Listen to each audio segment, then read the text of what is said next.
ಒಳ ಮೀಸಲಾತಿ ಕುರಿತಂತೆ ಸರ್ಕಾರ ಇವತ್ತಿಂದ ಇದು ಸಮೀಕ್ಷೆಗೆ ಮುಂದಾಗಿದೆ ಸರ್. ಬಹುದಿನಗಳ ಬೇಡಿಕೆ.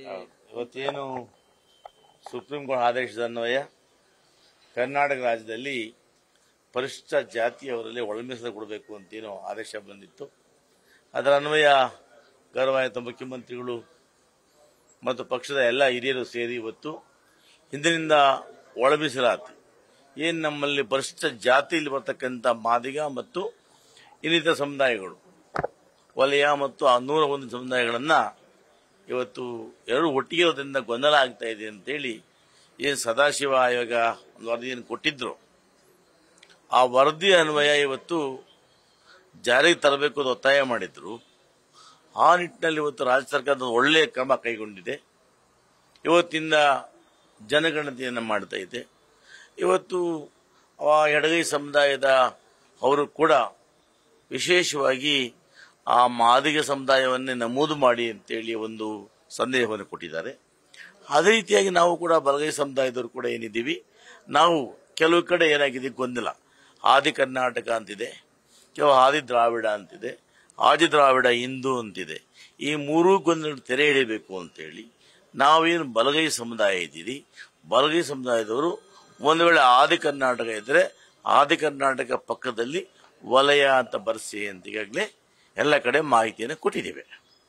ಸೊ ಹಾಗಾಗಿ ಇವತ್ತು ನಿಖರವಾಗಿ ಈ ಬಲಗೈ ಸಮುದಾಯ ಅವರ ಜಾತಿ ಏನು ಸಡ್ಬಡ ಇರ್ತದೋ, ಆದಿ ದ್ರಾವಿಡ ಇದ್ದರೆ ಆದಿ ದ್ರಾವಿಡ ಪಕ್ಕದಲ್ಲಿ ವಲಯ ಅಂತ ಬರೆಸಿ ಅನ್ನೋ ಸಂದೇಶವನ್ನು ನಮ್ಮ ರಾಜ್ಯಾದ್ಯಂತ ಕೂಡ ಎಲ್ಲ ಶಾಸಕರು ಮತ್ತು ಪಕ್ಷದ ಅನೇಕ ಸಮಾಜದ ಮುಖಂಡರು ಕೂಡ ನಾವು ಸಭೆಗಳನ್ನು ಮಾಡಿ ಇವತ್ತು ಏನು ಆದಿ ಕರ್ನಾಟಕ ಆದಿ ದ್ರಾವಿಡ ಅಂತ ಗೊಂದಲ ಇದೆ, ಅವರು ಇವತ್ತು ಅವಪಂಗಡದವರು ಒಂದು ವೇಳೆ ಆದಿ ಕರ್ನಾಟಕ ಅಂತಿದ್ರೆ ಅವ್ರ ಪಕ್ಕದಲ್ಲಿ ಮಾದಿಗ ಅಂತ ಬರೆಸ್ತಾರೆ. ನಾವು ಬಲಗೈ ಸಮುದಾಯದವರು ಆದಿ ಕರ್ನಾಟಕ ಆದಿ ದ್ರಾವಿಡ ಏನೇ ಇದ್ರೂ ಕೂಡ ಪಕ್ಕದಲ್ಲಿ ವಲಯ ಅಂತ ಬರೆಸಬೇಕು ಅಂತ ತೀರ್ಮಾನ ಮಾಡಿದ್ದೇವೆ. ಸೊ ಈ ರೀತಿ ಇವತ್ತು ಸತ್ಯವನ್ನ ಜನಗಣತಿ ಮುಖಾಂತರ ಬಂದಾಗ ಅದಕ್ಕೆ ನಾವೆಲ್ಲ ಕೂಡ ಸ್ವಾಗತ ಮಾಡ್ತೀವಿ ಅಂತ ಹೇಳ್ತೀವಿ. ಸರ್, ಈಗ ಕೆಲವು ಕಡೆ ಆದಿ ದ್ರಾವಿಡ ಅನ್ನೋದು ಉತ್ತರ ಕರ್ನಾಟಕದಲ್ಲಿ ಎಡಗೈ ಸಮುದಾಯದವರು ಅಂತ ಪರಿಗಣನೆ ಆಗ್ತಾ ಇದೆ. ಹೆಂಗೆ ಅದು ಕನ್ಫ್ಯೂಷನ್? ಅದೇ ಆಗ್ತದೆ. ಎರಡು ಉದಾಹರಣೆ ತಗೊಳ್ಳಿ. ಇಲ್ಲಿ ನಮ್ಮ KH ಮುನಿಯಪ್ಪ ಸಾಹೇಬರದು ಆದಿ ಕರ್ನಾಟಕ ಅಂತ ಇದೆ, ಪರಮೇಶ್ವರ ಸಾಹೇಬರದು ಆದಿ ದ್ರಾವಿಡ ಅಂತಿದೆ. ಇಲ್ಲಿ KH ಮುನಿಯಪ್ಪ ಸಾಹೇಬರು ಬಂದು ಎಡಗೈ ಸಮುದಾಯ, ಪರಮೇಶ್ವರ್ ಬಂದು ಬಲಗೈ ಸಮುದಾಯ. ಅದಕ್ಕೆ ಗೊಂದಲ ಆಗಬಾರ್ದು ಅಂತೇಳಿ ಮೂಲ ಜಾತಿ ಏನೇ ಬರ್ಸ್ಕೊಂಡಿದ್ರು ಕೂಡ ಆದಿ ದ್ರಾವಿಡ ಅಂತ ಬರ್ಸ್ಕೊಂಡಿದ್ದು ಅವರು ಬಲಗೈ ಸಮುದಾಯದವರಾಗಿದ್ದರೆ ಅದಕ್ಕೆ ಅವರ ಪಕ್ಕದಲ್ಲಿ ವಲಯ ಅಂತ ಬರೆಸಿ. ಅವಾಗ ಏನಾಗುತ್ತೆ, ಅವರು ಹಾಗೇನೆ ಒಂದು ವೇಳೆ ಆದಿ ಕರ್ನಾಟಕ ಅಂತಿದ್ರೆ ಅವ್ರ ಪಕ್ಕದಲ್ಲಿ ಮಾದಿಗ ಅಂತ ಬರೆಸ್ತಾರೆ, ಅವಾಗ ಗೊಂದಲ ಪರಿಹಾರ ಆಗುತ್ತಲ್ಲ. ಸೊ ಈ ರೀತಿಯಾಗಿ ಬರೆಸಬೇಕು ಅಂತ ನಾವು ಹೊರಟಿದ್ದೇವೆ. ಬಹುಶಃ ಈ ರೀತಿ ಜನಗಣತಿ ಆದರೆ ಸೊ ಯಾರು ಎಷ್ಟಿದ್ದಾರೆ ಅಂತ ಸಂಖ್ಯಾಂಶಗಳ ಆಧಾರದ ಮೇಲೆ ಮೀಸಲಾತಿ ಕೊಡಲಿಕ್ಕೆ ಅನುಕೂಲ ಆಗ್ತದೆ. ಮೀಸಲಾತಿ ಪ್ರಮಾಣ ಹಂಚಿಕೆ ಹೇಗೆ ಸರ್? ಈಗ ಎಡಗೈ ಸಮುದಾಯದವರು ಬಹುಸಂಖ್ಯಾತರು ನಾವಿದ್ದೀವಿ ಅಂತ ಇದು ಮಾಡ್ತಾರೆ, ಅದಕ್ಕೆ ಅಲ್ವಾ 5.5% ಮತ್ತೆ 5.6% ಅದನ್ನೇ ಇಲ್ಲ ಮಾತುಕತೆ ಅಂತ ಏನಾಗಿಲ್ಲ.